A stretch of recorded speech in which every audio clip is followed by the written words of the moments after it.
The courtroom was too quiet. Fluorescent lights hummed above, casting a sterile glow across oak-paneled walls and rows of indifferent faces. The bailiff had just called for order, but silence clung to the room like smoke after fire. At the center stood a young man, barely 20, hands steady at his sides, his hoodie traded for a borrowed suit that didn't quite fit, sleeves too long, shoulders too narrow. He cleared his throat. The judge, a ruddy man in his 60s, sneered from behind the bench. "State your name for the record, son." Loud enough this time. The young man took a breath. "DeShawn Ellis." The way he said it, his vowels stretched, consonants clipped with a soft New Orleans lilt, made a few jurors raise their brows. The judge didn't hide his grin. "Ellis, huh? That a stage name? Or did someone forget to teach you how to speak proper English down there in the bayou?" A few chuckled from the gallery. DeShawn didn't flinch. He simply turned his eyes, sharp, dark, holding something that didn't quite belong to a boy his age, and said calmly, "It's a name my father gave me. And no, sir, he didn't forget to teach me. He taught me everything I needed." That was a moment something shifted. Just slightly. The judge blinked, as if he heard something he hadn't expected. The case was simple, or so everyone thought. A luxury car stolen. Security footage showed DeShawn at the scene, 20 minutes before the theft. He'd already done time before. Petty stuff, trespassing, shoplifting. He'd aged out of juvie with a record that made prosecutors lazy. And now, here he was again, dragged in on suspicion of grand theft auto, caught in the wrong neighborhood with the wrong look at the wrong time. But DeShawn wasn't here to plead guilty. He was here to win. The prosecutor rose, a young white man with slicked hair and expensive shoes. "Mr. Ellis, remind us, how many times have you been arrested?" "3. "And how many of those involve stolen property?" "1. I took a phone that was mine, and I proved it. That case got dismissed." "So you know the system, then?" "I know it real well," DeShawn said, meeting the man's gaze without blinking. "I know if it gets people like me before we even open our mouths." The prosecutor smirked. "Well, this time we didn't forget. Exhibit C, Your Honor. Security footage placing the defendant outside the residence of Mr. Harold Bainbridge, precisely 22 minutes before his Mercedes S-Class vanished from his driveway." He handed the USB drive to the bailiff. The screen flickered to life. Grainy footage. A figure in a hoodie, like DeShawn's usual, pausing at the end of the driveway, glancing toward the house. The angle obscured the face. "That you?" the prosecutor asked. "Nope." "You're telling this jury that's not you?" DeShawn leaned forward, his tone steady. "I'm telling this jury that the man in that video is 6 feet 2 inches. I'm 5 feet 10 inches. That camera is mounted at 12 feet, angled down. You can tell by the shadow line from the street lamp. If you check timestamp 7:42 p.m., the man walks past a lamppost. Shadow measures 2/3 of the height. Basic trigonometry says it's taller than me." A beat of silence. The prosecutor's smile faltered. "Your Honor," he said, recovering. "Even if he isn't in the act of stealing, he was seen near the property. Intent." "I wasn't even in the city," DeShawn said, voice firmer now. "I was at Tulane University Library, giving a guest lecture." That drew outright laughter from the gallery. The judge raised a brow. "Guest lecture? On what? Carjacking?" "No, sir. On predictive algorithms and AI for urban transit mapping."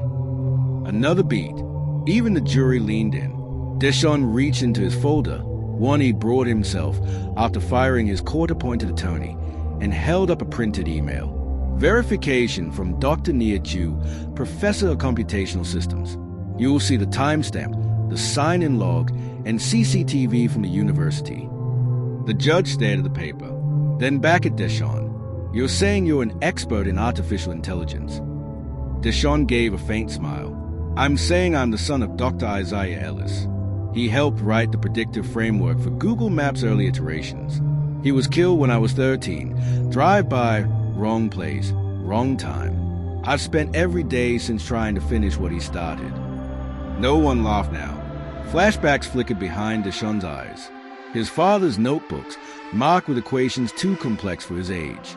Sitting in the back of libraries he wasn't allowed to borrow from, copying code by hand, compiling simulations on borrowed Chromebooks in after-school programs. Once caught stealing a textbook, he returned it the next day with corrections in the margins. The librarian had wept. But none of that made it into his record. They only saw the hoodie, the arrests, the zip code. The prosecutor cleared his throat. We moved to reassess. DeShawn cut in. Wait, one more thing. He pulled out a final document. Your Honor, I accessed the vehicle's telematics. GPS was activated by the thief at 8:07 p.m. By then I was already on campus. And guess what? The route the thief took included 3 illegal U-turns. The onboard AI flagged them. A real engineer would have known how to bypass that. The judge looked at him for a long time. Then he leaned back in his chair. And, softer than before, he said, Mr. Ellis, why didn't you lead with all this? DeShawn looked him square in the eye. Because I wanted you to see what you wanted to see first. A murmur rippled through the room. The prosecutor sat down. No rebuttal. The judge turned to the jury box. But he didn't need to. Outside, the air was sharp. Reporters gathered, flashes popping. One of them shoved the MIC toward him. DeShawn, are you angry about what happened? He paused. No, just tired. Of being underestimated. No, he said, of always having to prove I don't belong in a cage before anyone asks where I came from. He walked off into the dusk, shoulders back, eyes forward. But as he passed under the courthouse steps, he pulled out his phone. A message blinked on screen. Anonymous source, they are scrubbing your father's records. Something big, bigger than we thought. Call me. He stared at the message, then looked up at the courthouse behind him. This wasn't over. Not even close. 3 weeks later, the knock came at 2:17 a.m. Sharp, measured, not the kind of knock that came from neighbors or drunks.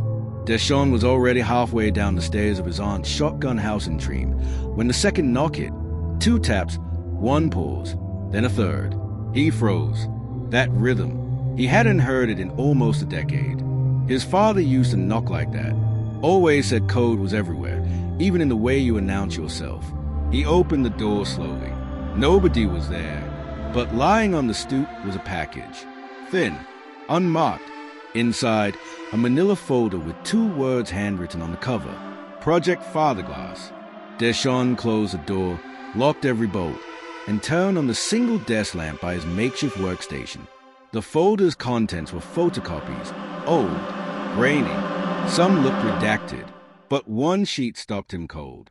A memo from 2007. DARPA letterhead.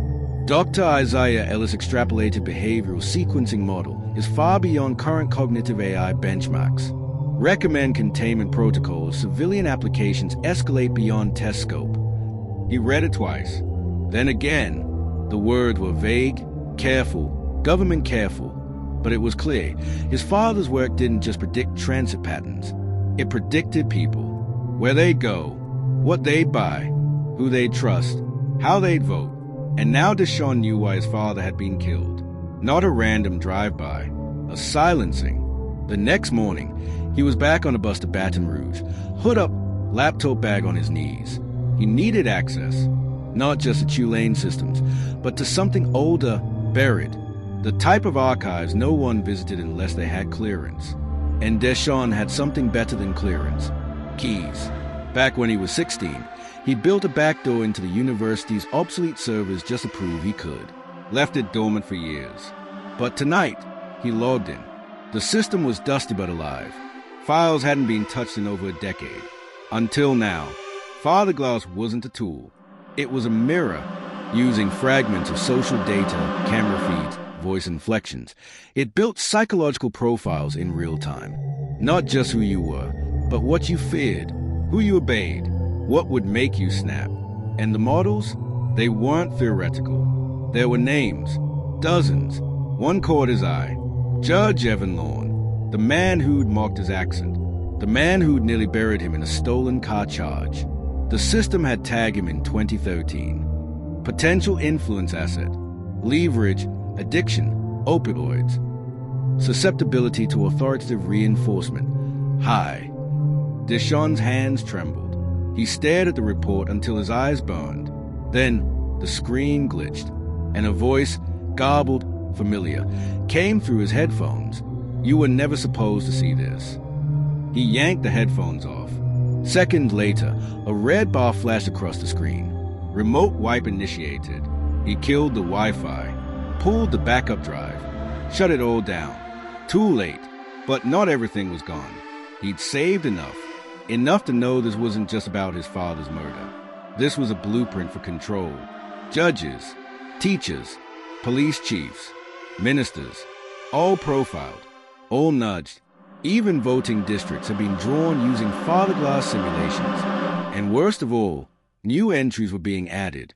Even now, by the time he returned to New Orleans, news was spreading fast.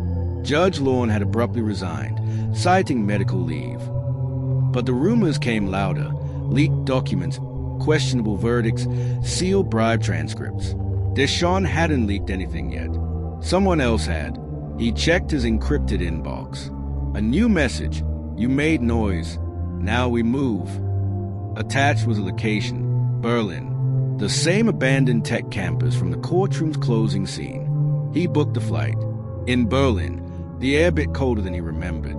The building looked like a relic, graffiti-covered walls and busted-out windows. But inside, it pulsed with quiet energy. Laptops hummed. Satellites fed live streams into dusty projectors. A war room for truth. Whistleblowers, coders, journalists, survivors. One of them, a woman in her 40s with silver braids, stepped forward. She spoke with a soft South African accent.